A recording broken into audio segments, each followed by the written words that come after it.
Halo teman-teman, nama aku Raden Malvin Fauzanidat. Aku dari kelas Kimia C 2019 Universitas Pendidikan Indonesia. Di sini aku mau ngejelasin tentang dinamika dan tantangan Pancasila sebagai dasar nilai dalam pengembangan ilmu.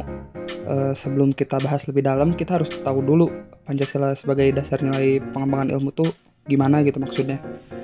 Jadi nilai-nilai dari sila-sila Pancasila harus menjadi basis atau pondasi yang mendasar dalam pengembangan iptek, agar kemajuan iptek sendiri tidak terlepas dari akar nilai dan norma sosial budaya bangsa Indonesia.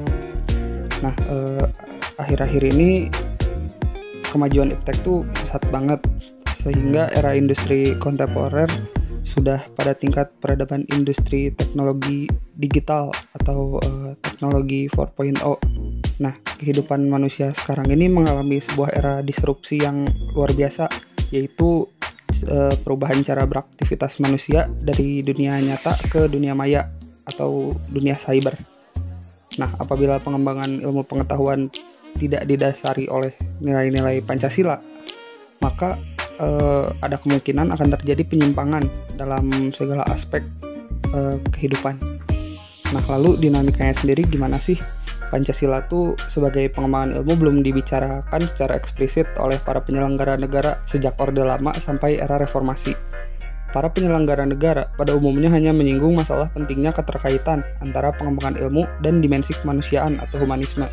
Kajian tentang Pancasila sebagai dasar nilai pengembangan ilmu baru mendapat perhatian yang lebih khusus dan eksplisit oleh kaum intelektual di beberapa perguruan tinggi, khususnya di UGM, yang menyelenggarakan Seminar Nasional tentang Pancasila sebagai pengembangan ilmu dan Simposium dan Sarasehan Nasional tentang Pancasila sebagai paradigma ilmu pengetahuan dan pembangunan nasional.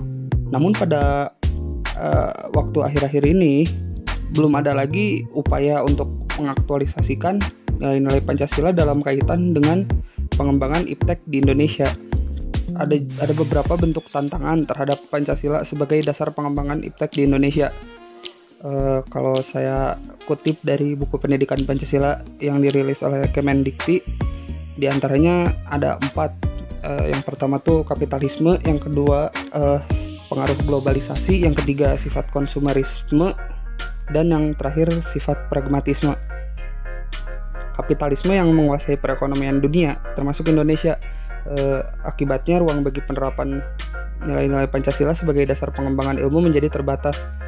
Upaya pengembangan sistem ekonomi Pancasila yang pernah dirintis Profesor Mubiarto pada tahun 1980-an belum menemukan wujud nyata yang dapat diandalkan untuk dan menyaingi sistem ekonomi yang berorientasi pada pemilik modal besar. Lalu yang kedua tadi globalisasi. Globalisasi yang menyebabkan lemahnya daya saing bangsa Indonesia dalam pengembangan iptek, sehingga Indonesia lebih berkedudukan sebagai konsumen daripada produsen dibandingkan negara lain. Lalu konsumerisme yang menyebabkan negara Indonesia menjadi pasar bagi produk teknologi negara lain yang ipteknya sudah lebih maju. Pancasila sebagai pengembangan ilmu baru pada taraf wacana yang belum berada pada tingkat aplikasi kebijakan negara. Lalu pragmatisme yang berorientasi pada 3 ciri, yaitu workability atau keberhasilan, lalu satisfaction atau kepuasan, dan result atau hasil, yang mewarnai perilaku kehidupan sebagian besar masyarakat Indonesia. Sekian penjelasan saya tentang dinamika dan tantangan Pancasila sebagai nilai dasar pengembangan ilmu. Semoga bermanfaat. Terima kasih.